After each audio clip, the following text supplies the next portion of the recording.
This video is about substance abuse, which is defined as taking drugs that produces euphoria, excitement, and relaxation.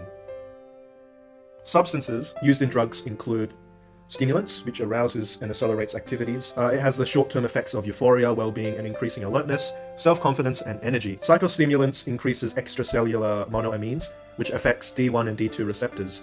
Side effects of stimulants include seizures, depression, anxiety, paranoia, neurotoxicity, and psychosis. Narcotics. These induce narcosis and numbing.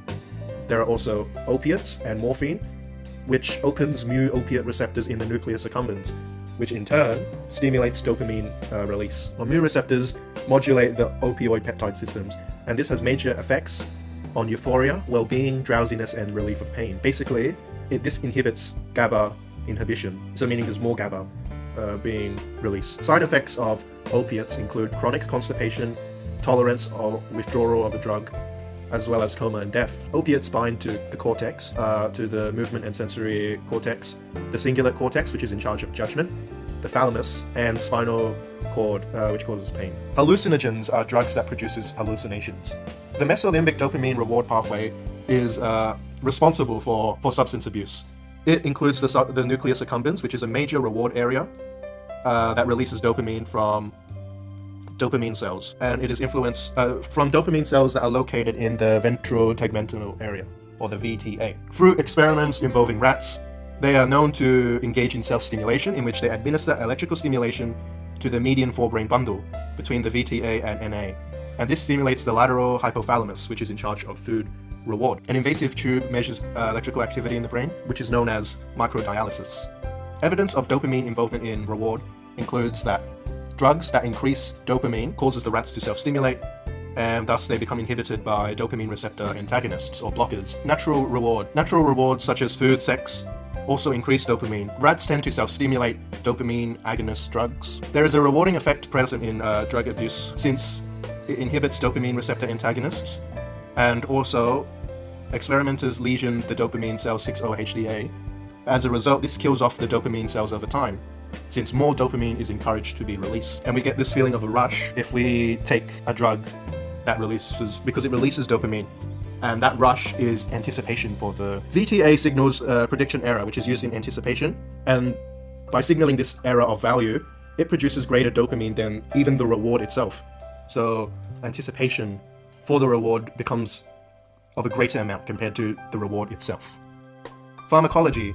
So I will now be revealing what these common drugs do to the neurochemistry and neuroanatomy, how they affect receptors in the brain. Cannabis is made of THC, or tetrahydrocannabinol. These bind to cannabinoid receptors, CB1 and 2, in order to increase dopamine in the nucleus accumbens. Nicotine and alcohol. Nicotine act on nicotinic receptors, which increases dopamine in the nucleus accumbens, and also affects acetylcholine, or ACH. Alcohol, on the other hand, acts on GABA A receptors, agonists, and it is also influenced by the NMDA glutamate receptor antagonists and mu receptors, which as a result increases dopamine. Ecstasy is influenced by NMDA receptors, in which serotonin cells regenerate slowly. How ecstasy works is through reversing SERT, which are serotonin transporters, and thus this causes serotonin depletion and neurotoxicity. As a result of having too much serotonin in the system, there's not enough serotonin, which is a bit strange, but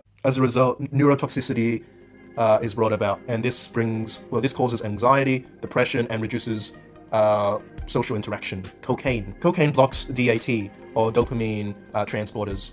As a result, this increases the amount of dopamine in the extracellular area. Amphetamine reverses DAT, reverses the dopamine transporters, and that increases dopamine. Methamphetamine, it produces Parkinson's-like symptoms because it reduces dopamine. It increases the filter of basal ganglia so that no neurotransmission occurs, and as a result decreases dopamine transporter binding, thus reversing dopamine and vesicular monoamine transporter. Addiction is the compulsion to take drugs periodically or continuously, which causes the person who takes the drugs to experience a reward or to avoid discomfort when it is absent. Physical dependence can be seen in heroin, in which cessation causes sweating, goosebumps, muscle spasms, aches, pains, and diarrhea. Alcohol and Valium, or benzodiazepines, causes, The cessation of these causes hypersensitivity to sound, light, anxiety, convulsions, coma, and even death if it is too abrupt. We can also see psychological dependence, whereby one craves the drug when it is absent. This comes across in the form of tolerance, whereby there is a loss of an effect of reward with repeated administration, and withdrawal, which is the appearance of symptoms that are tied with termination of chronic drug use. There are neuroadaptive processes that counter the acute drug effect. Sensitization affects drug dependence because it increases the response to the drug following administration. Develop long-term chronic neuroadaptation after repeated use, as in for the people that take drugs, that is. There is also a rush, whereby one anticipates the arrival of the drug into the system. This is determined by the speed or the magnitude of the drug interacting in the nucleus accumbens, and is affected by the potency as well as the route of administration, such as whether it was injected intravenously, like into the veins, injected directly into the body, inhalation, breathing it in, intranasal, or orally. The dopamine theory of addiction. It was theorized that dopamine was in charge of obsessive craving or need.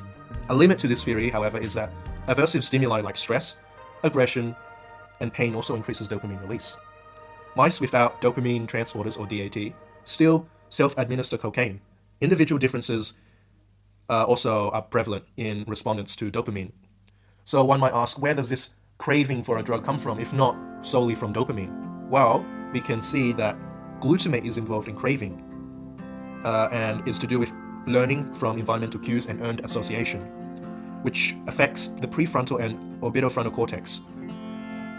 In order to do these experiments to see the effects of the drugs, we use the animal models and we introduce drugs by sugar fading, whereby we give sugar first and then slowly they come to depend on the drug. Cocaine and amphetamine has a once-off effect in which amphetamine affects similar regions to cocaine, and they increase dopamine by releasing or reversing the dopamine transporters, which as a result increases dopamine transmission at the striatum, and this is connected with rush, with the anticipation of the ingestion of the drug. And as a result, it produces stereotypical or repetitive movement. The nucleus accumbens is in charge of motivation, reward, and also influenced by the ventral striatum. The hippocampus and amygdala are involved in memory and emotion, so whereby the individual experiences and remembers the intense feelings of euphoria from having the drug, or the discomfort when not having the drug. And dorsal striatum is involved in decision and habit formation, which is important for addiction, because addicted people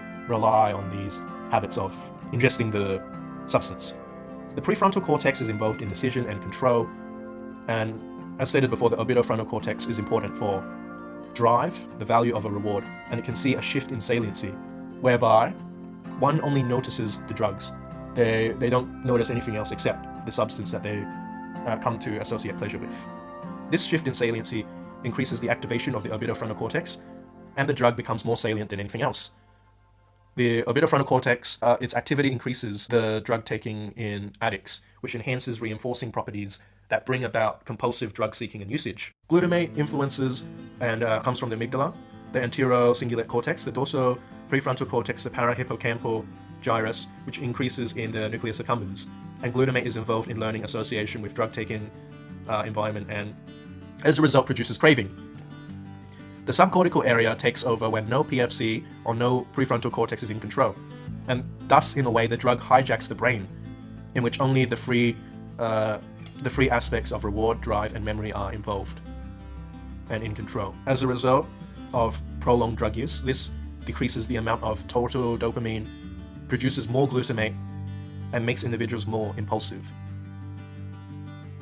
So thanks for watching. We covered substance abuse in the form of stimulants, narcotics, opiates, morphine, hallucinogens, how these influence the mesolimbic dopamine reward pathway, self-stimulation in rats, micro-dialysis, evidence of the dopamine involvement in reward, such as through natural reward, its rewarding effects in certain regions of the brain, and also the various pharmacologies of cannabis: nicotine, alcohol, ecstasy, cocaine, amphetamine, and methamphetamine. So obviously this is a thing to consider when people consume drugs, as in due to the fact that addiction is very, very hard to get rid of, very hard to get out of, because it literally hijacks the brain and causes individuals to be merely hedonists in a way, as in seeking of pleasure and to avoid pain. Anyway, thanks for watching.